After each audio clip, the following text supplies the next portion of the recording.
मूल तालुक्यातील पंचायत राज प्रशिक्षण केंद्र, जिथे प्रशिक्षणासाठी अनेक अधिकारी आणि कर्मचारी येत असतात, तेथे गेल्या काही दिवसांपासून नियमित वाघाचे आणि अस्वलीचे दर्शन होत आहे। यामुळे स्थानिक नागरिक आणि प्रशिक्षणार्थी यांच्यात भीतीचे वातावरण निर्माण झाले आहे। हा परिसर जंगलाला लागून असल्याने वाघाचा बॉबर अपेक्षित असला तरीही दिवसाढवळ्या वाघ दिसू लागल्याने नागरिकांमध्ये भीतीचे वातावरण आहे।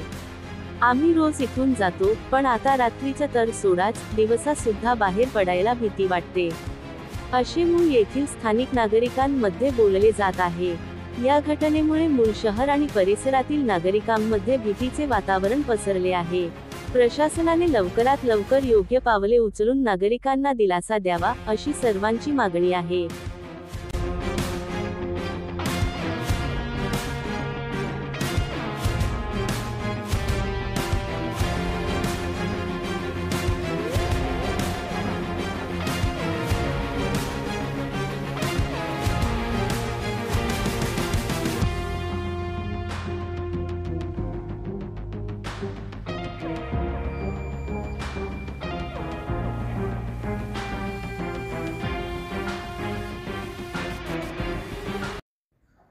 पंचायत राज प्रशिक्षण केंद्र मूल च्या परिसरामध्ये दिनांक 13/2/2025 ला रात्र 10:30च्या दरम्यान इथे जंगली वन्यजीव म्हणजे एक पट्टेदार वाघ इथे भ्रमण करताना म्हणजे आढळून आलेला आहे। यापूर्वी सुद्धा एक अस्वलांनी सुद्धा इथे दर्शन दिलेलं आहे। तर आमची पंचायत राज प्रशिक्षण केंद्राच्या वतीने एकच आपल्या वन विभागाला विनंती आहे की त्यांनी ह्या वन्यजीव प्राण्यांचं बंदोबस्त करण्यात यावा।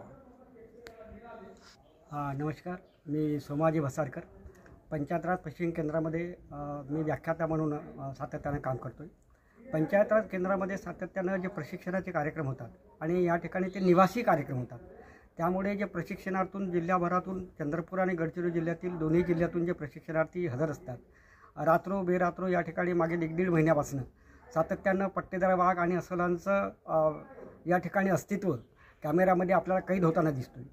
तसं या अनुषंगानं पंचायत राज प्रशिक्षण केंद्राकडून वन विभागाच्या कर्मचाऱ्यांना अधिकाऱ्यांना एक तातडीची विनंती आहे की त्यांनी या वन्य प्राण्यांचा ताबडतोब बंदोबस्त करावा, अन्यथा येणारी एखादी अनुचित घटना घडल्यास याला पूर्णतः वन विभाग शासन जबाबदार असेल।